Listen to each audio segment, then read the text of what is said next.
Apostle Eric Nyamiche, Chairman Church of Pentecost, was say, a year ubi wanua, shira woma, let's be beyond so beba wakwe, and no may and nothing so near Ekika home. On Monday for Eric Opoku, a food and agriculture minister, was 6 September way and come away, Namampani Mahama, Edia Swaba for Mama Poultry Processing Center, a chassis AC. Some radio Oman Penny John Dramani Mahama, Nitumi Agana Mamra Constitution, Ede Amanono. Wojina so ama woyi Chief Justice Woyinedi. Na some crawling and any people not should be your phobia, Eddie Wamano Atumuse and Chayi. Aresha and Sembino County Atrase and Enumere at the Brosonum and the Francasia and Nasia and come a dream part hene Kofi, my son, one on a poetry of a different newsroom on more. Nanoko technical room on my was streaming their at the birth you will know, and then they were to computer nature was streaming it live over Facebook at the MIA one is a KOK. Sir and so and or Henry Spices, and I think so or Henry on Diary Pardon Mark. One madam and Wafaka saying I hoka ama yen so yatrase and Enumere at the bro say no. Ene fakase akenka for yeme ohinibanya akomene mame ajua ahinkra kechi yadani ehutia wani aje abofo wan man kra to erika se ne chiremo ebeto awoso Dofo amini hagre na say die oduane ni damo ayesronko ani onura ohiri spices abefi eduane de ayesronko ohiri chicken seasoning so tutu uchi ama wo ye akoko no bibia fakakra sum froye mi ohiri stew seasoning ba mo jeta jollof no ohiri jollof seasoning no sham no fried rice no kra die ohiri fried rice seasoning and mommy food just ready. A punching kakran, we do any good seasoning here. As someone said, or here seasoning powder, you want beef, shrimp, noodles, and a cake. And also a dramini sham den. We bid dear debut. Anti Obapa, or here spices are by my yang. A dramini de if you say, need dear so. I de. Oh, here spices. And we go with at a phone for 020 780-5398 and 0244-525908 FDA Aji Ejudia Kratoi Atum. Afi mo mo akọ barba kase so ye nani ye ni woman na fi mfa kase ni nchire mu ye mfa enwo. Aye kwesi de bia nonsia ebo pamo de kwesi no wotwe so a ene would wa fidie eto Pent radio na se Pent TV na social media ba bia obo se chairman of the Church of Pentecost Apostle Eric Nyamiche na nyame asem kroje na woni ewiase nyina eche ene de na wode eba ni nyina no woto aso e de fa yemma ni wonda achense ebetimi atetemofra no na yeja no wonom nyame asem a eno eye Yesu ye de ebeja wonom na nkase mu na eno no say I was set yetimi eshra awofu bia obi wano shira wo ma esa se wo ma wonu enshira na wo so eka wo so hiasam eho wo ma yi de ni wonda ache ebi ehye wo so nsam enti se ebi ya no a I was yetimi eshra yema enye yema nko obi bia obeba wa kwam no wo so yetimi bia wano na ushira ne bia ese ne adesrede na afen so eniama bia ense fata yede ya no eka Apostle Eric Nyamiche. We should pronounce blessings, and we must do that. Every parent should learn how to pronounce blessings upon children. Even you yourself, bless your life. Pronounce blessings upon your life. Don't curse your future. Bless your life. And it is Aaron, as I said, Bribiamon, Yetumisha, Yefio, and Yemusia, Yemma, one ponso to the Bia, can some amount, na emblem and famau. But let me reiterate that, but it is the Lord who has the power to bless. Now, Mrs. Subio say, "Ye coming now when Yamino would to me, so the ma inshira abba." If to bless is to request of God, then to bless is a prayer. And he said, "Oh, shira," and it's a wusri be a field by the word, and ye, oh, shirano, I am Bible. So I therefore want to encourage every parent or everyone listening to me to just go a little beyond the requests.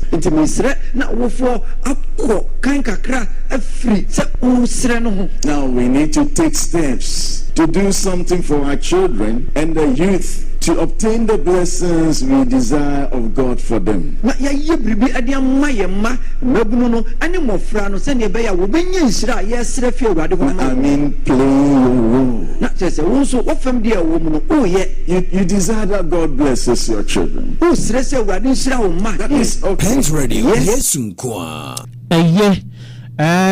You deserve it. Efata so bebi wa no hira wo ma Apostle Eric Nyameche enti de kwasi da bia no nsia ebo pa mu pa na wo chinchim afide na beto Pent Radio pe jafato ho so bebi a wo no okọ ye Facebook na the Church of Pentecost anase Pent Radio Facebook page wo de to Pent TV Atenka TV bebi a wo behu chairman e wo ho no nsia pa mu kwasi da bia na chese wo de ato no wati nyame asem trudo Apostle Eric Nyameche nene eno no Onmanyafo Eric Opoku aya Minister for Food and Agriculture. Wadi atudwa se mampanyin John Dramani Mahama ni swaduna afin puno ne aduoni na abatuo mu no obonto wadi tudwa a eye nkokwa nketenkete policy no eya ade se mpanyifo eye nhyehyeye se ebetimi abaso enti September bosumi a yewuro mu ento nkosi se ebekọ na wiye no na mampanyin e de aso abofo mamiesin poultry processing center ebetimi abua ya ma ya nkasa yebeyen enkokwa ewo men nkoba se enamukura yewiye no yebekra efri amanone wase nkokwa nketenkete no maako million nkono 9 million ena aban ehye ni mu se yebeche ama afiefie ene wono mu a wo mo eyen enkokwa ewo men mu. By the end of September, His Excellency the President will cast salt for the establishment of a big poultry processing center where people can go and sell their best. They will slaughter, they will take it through processes, do the cuttings, the packaging and everything, and then sell to the local market and also export. That factory, the salt cutting will happen at the end of the month, and within a space of 7-8 months, the big factory will be in place. But the factory is not going to be processing alone. We have an aspect that will be for hatchery because we want the Nkukon Kitinkete program to be sustainable. So they will produce the best. In fact, we are not going to distribute day old chicks. We are keeping them for 1 week. We want to take them through the vaccination process in order to reduce the mortality rate because the people we are giving the best to are novice in the business. This is their first time. And so if you give them the old chicks, it becomes the day old chicks, it becomes very, very difficult for them to manage. And so we give them the day old chicks, we give them the feed. We are also deploying veterinary doctors to go to the field to support them so that we can make the whole thing very, very effective. Na enuachi ano swafo de to aso biam se so hye enuane pa eya yedua ewo mayimu afibia no ebi eba papa pa yenyabidi na empempi no eya na enuane ayenya no hamu nchemu aduasan na seikwa enunti aban edisika ekoso National Food Buffer Stock Company asene se be ya yebetimi asie aduane ewo omayimu.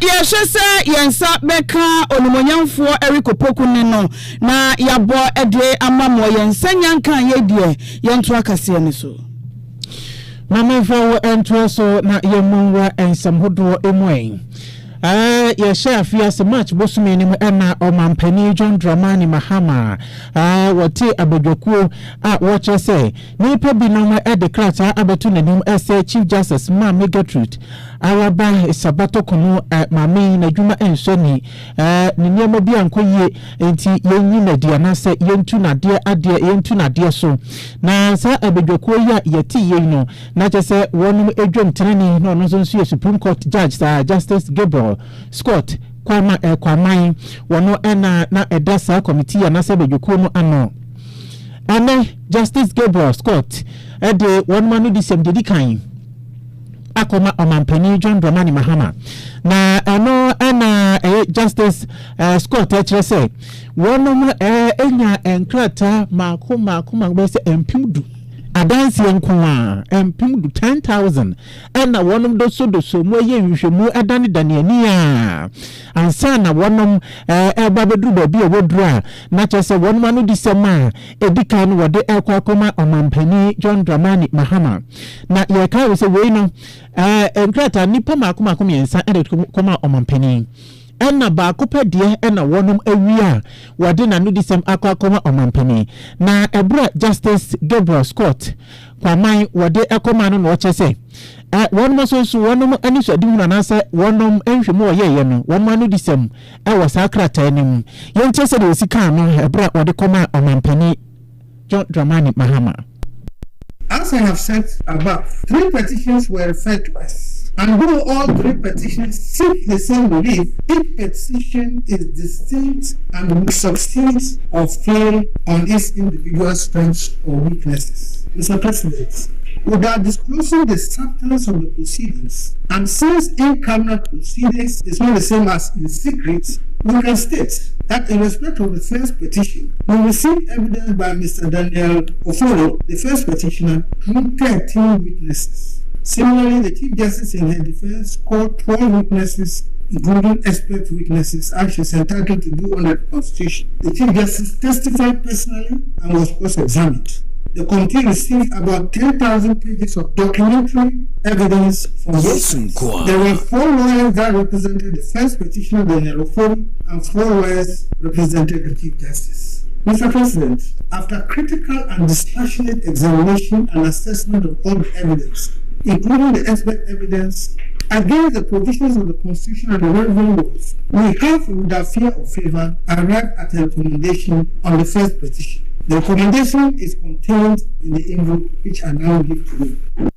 Where Justice Gabriel Scott kwaman wono ena eda committee no ano yewie ena ne aban kasa mafana sosofo a wakasa edema aban aye onunyafo Felix kwachi ofosu wone nsentofo kasa na woni obi ena etwen kwama na wache se obi se dia Ghana mamra constitution no so etie no kire se sa abedwako se wonu ye wonu adwuma wonu manu di se ma wode ebetu edwa anase wonu recommendation wode baba no omampani ni tumi bia esa beka se mini so anase menye ewoso omampani wadi adwuma enti sei enu nyafo Felix kwachufusu wono so akirem Sanya Justice Gabriel Pomanchire mono achese omo ye krado se omo hwe petitions me sani nyina that they were considering it one after the other so that first I am the person by anyway am the come your to me me sano na appeal see Chief Justice side by say omo pese omo tu sa we ni sheda e ko pe bra omo so se omo ye krado se omo be ya no so that is what happened but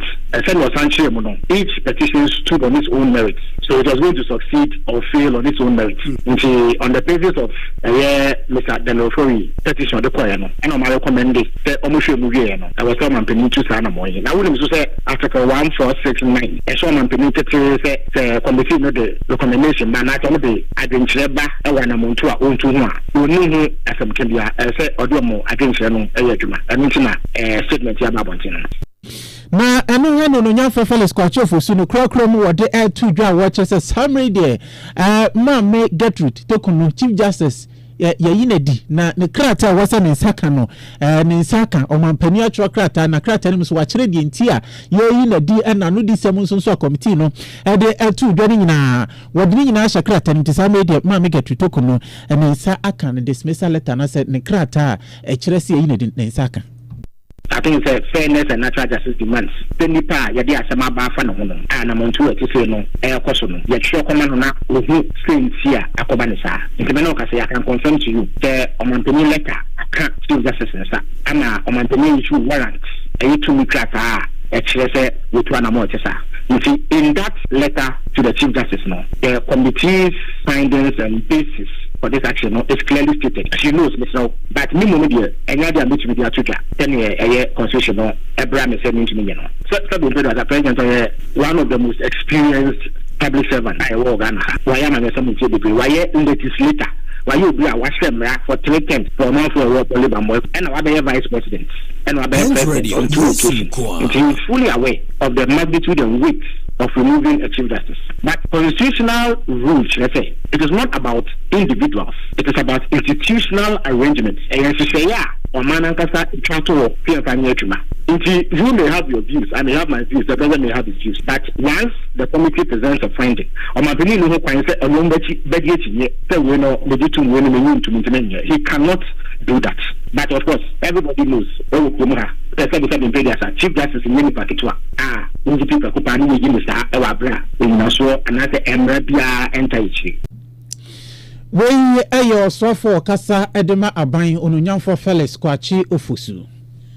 Na ewo sansemi mu ana enya so otu omumra shebedwani onimnyamfo Emmanuel Tobi anso akabie no wache se aban no nukrani sadi si shiya wo teki ye ana adrefa wo fa ya na etimi abamu enema mitoko no ya dekrata akwama ne se won kwankwati afie ya pamo no kura no entwaye ene obisa se entudi ya yamfa ne se ya kwakwato aba afimpunu ne aduonu nwatwemu na ndisi amanyoko na nkodi nkumi ne mpipi amanyoko ne kodi nkuni ma eye danye amami yeyi na die ye besai ayi obi se omrameye Chief Justice na sa Chief Justice no se mpipi amanyoko ne ba no mo so pamo no a ede pa ene ndisi amanyoko beka ba o hwe sadia o mampanyi mama o bu mai na emu yeyem enyema nko yie sadia say akodo na wuye the only institution ema Ghana yenim say omuye we a omu come sem fairly let's see our start to Chief Justice every ordinary ya wo kan say na me ya do na MPP ba omu so do no bi omu so be yin free this fraudulent allegations are ujina so the Chief Justice omo ya patse the plain se na go po ya do na MPP ba power yes so claim be before so be ade odo so de no be de free e be yin free na Ghana no ya koye ni ma na ya koye chi se see a judges for omo di asabra mo judgment omo suro because one can you the president of the day bet me apamo which is very it is not good for the country.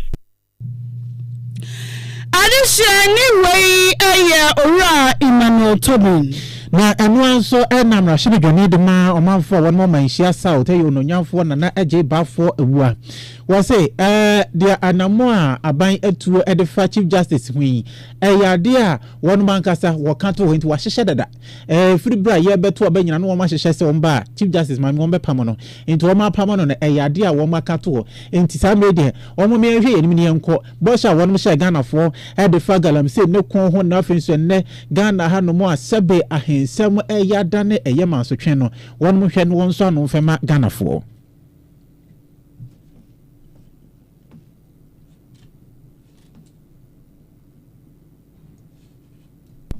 Abiana Esiro is predetermined and said you obey. Since a young Koyani na a nearby NDC forecast on the Yama for Nature Swam obey.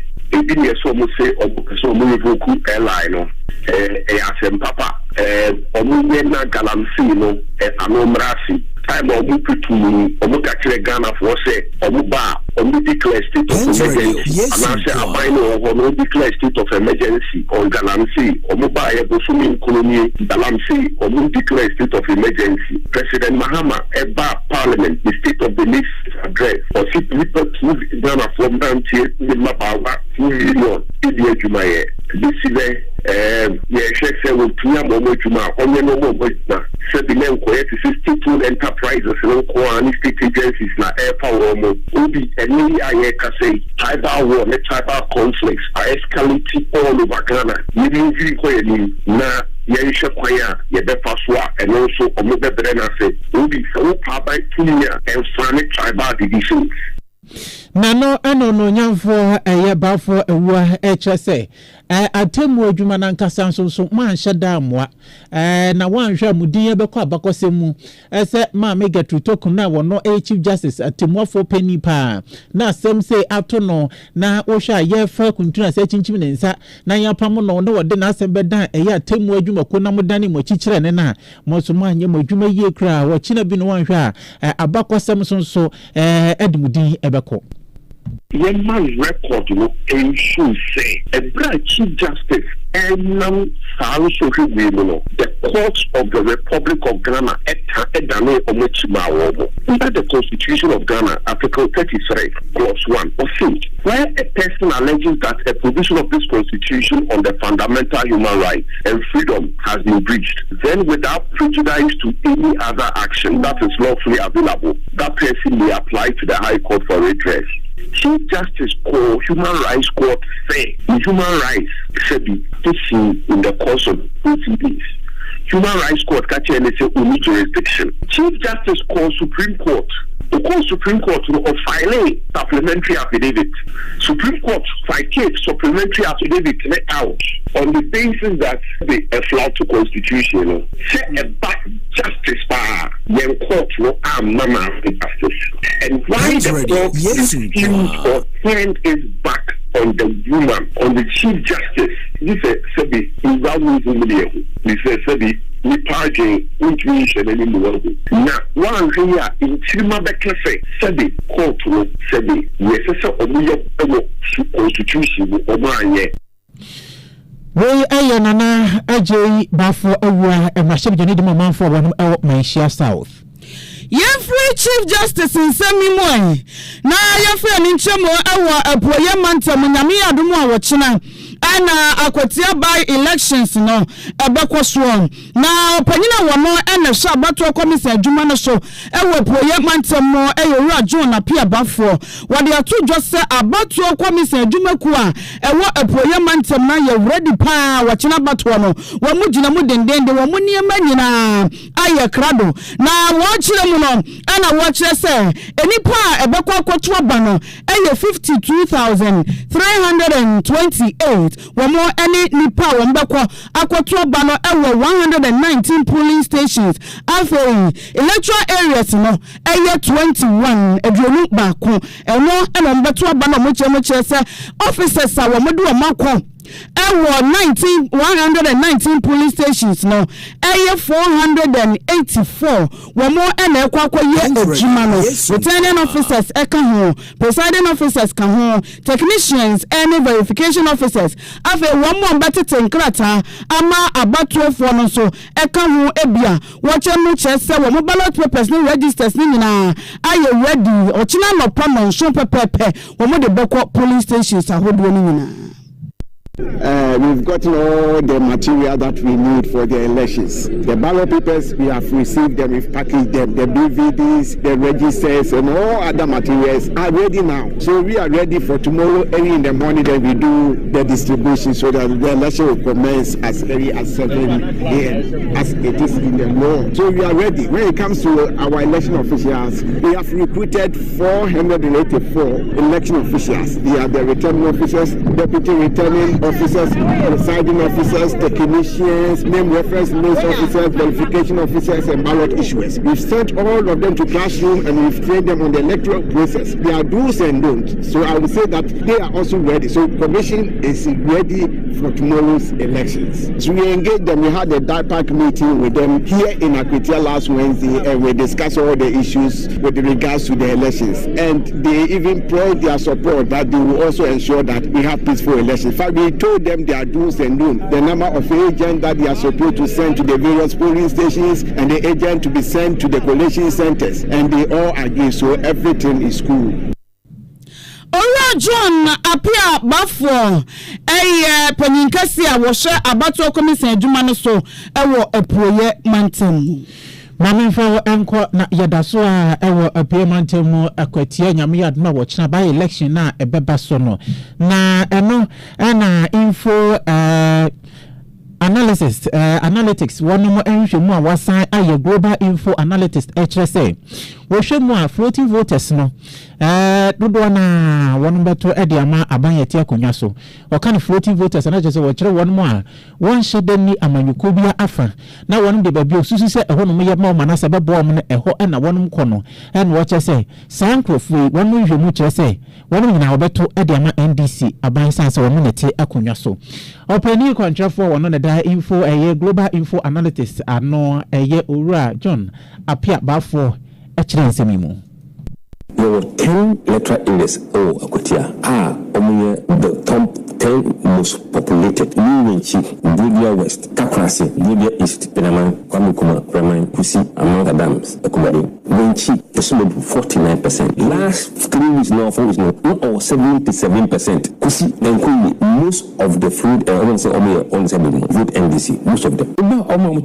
Henry Boachi, then what? 3% say undecided. 2% say Tuama Asumudu, 2%. But 95% say Tuama NDC Nino. Whereas MPP vote them Askata, so many MPP4. 5% say undecided. 84% say Tuama Asumudu, Solomon. But 11% say Tuama NDC Nino. NDC Nino 11% of MPP vote.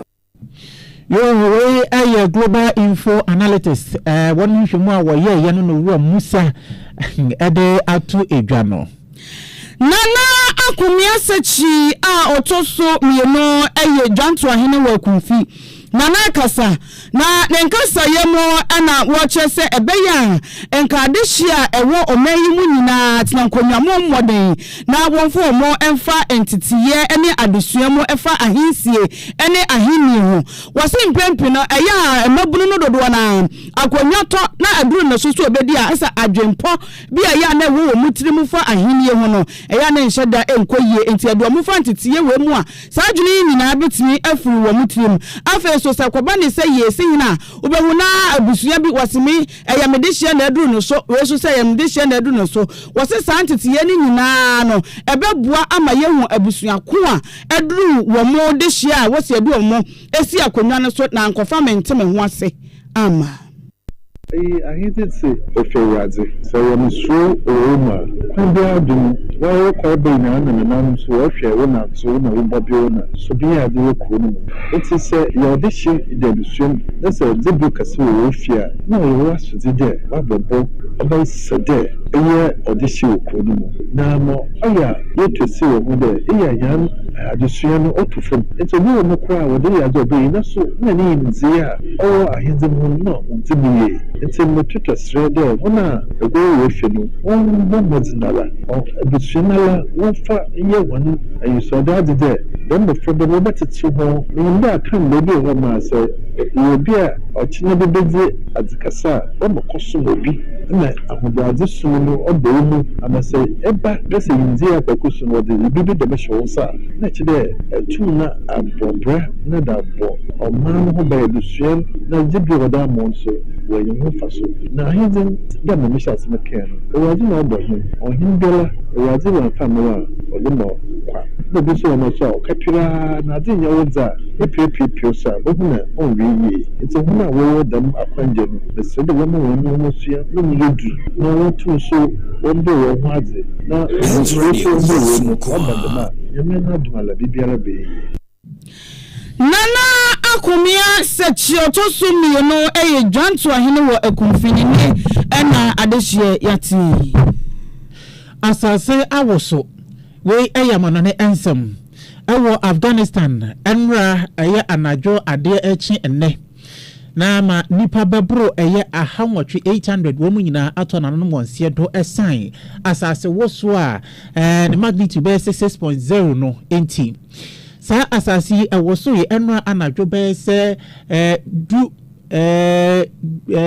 abo eye du baako apa wosima edianan enso ewo Afghanistan na chese sabra no na Ghana ahanum na abo no nso apa wosima edianan enso 747 o Ghana na abo 1147 midnight ewo Afghanistan na na chese ni padodo na wonum adeda ewo wonum dem eno enam soma edan ebubu ye ni nyina ebu edigu omanfo so a ni padodo na enam ne wokasei wonum ato na nanom wonse do abambofo chese dipa na wonum ahwero nkwanimpo ebetimi akwanimu asenesa nipa babro empemiensa na praprapa a emu eden wo hwa sa asasi babia ewoso ye na chese ewo apiyefam na eben enso bia eno eda honomo na no ena Taliban abanya wono ete Afghanistan aso di ekunwa sisi wa Afghanistan na de etudwa wo kire manfo a wonom wo Asadabat ese one ensure here na won to craven for san say abubu awie edan na embubu ye no kra na ehu ese enuesi onumom kra betimi adiewu asene de abubu no enti de efri eye Afghanistan eba eno no adehye yakade kase ni nyina asi de edi emu akotene bi ene say Apostle Eric Nyameche ese ubie wano ahira wo ma na hira omamfo nso esanse eno nso e kan desrede ne ho. Food and Agriculture Minister Edia to just September way enko na wie no na mampani Edia so abofom amiesi poultry processing center. Committee a omampaniti yes wonum konkoye eye Chief Justice ne nsemu hwehwemu petition echese nyina dimu hwehwemu no wode wonum ne disemu edikan akoma omampani John Dramani Mahama ama omampani so ejina wonum no disem so eye Chief Justice edi na wasansem ni mu a NPP mu ahebedwafo ne bi akasa afa ho mo se sa adwene ne de encheyi Abato commissioner wono ewa PM antem so kyerɛ sɛ wonom ayɛ krado ɛsɛ nyame adoma wɔ kyena by election no wɔde bibia ɛbɛhyehyɛ so ama na yɛ asomdwe so SMP eka wo hu ana samufo sɛ mu no de ma yɛ yɛtena sɛ de so mo sɛ nwumre no no mpai mu kasia ewo Pent Radio 100.1 adwempa ne kofi mesa boy chidom different newsroom saa enso nso na edabra fi wono na etna technical room on streaming nyina live ede ema ye ohine raise visors na afi nso ohine no dairy powdered milk kadama na yenso yenya hoden etna se ekenkan ede ema wo na yen na ekenkan ma wo eyeme ohine banya akomene mame ajuwa ankra kechi ye de wasi nyame ya adoma wo kyena no pa obesan ate yenka ewo kase so yakra Pent Radio, yes.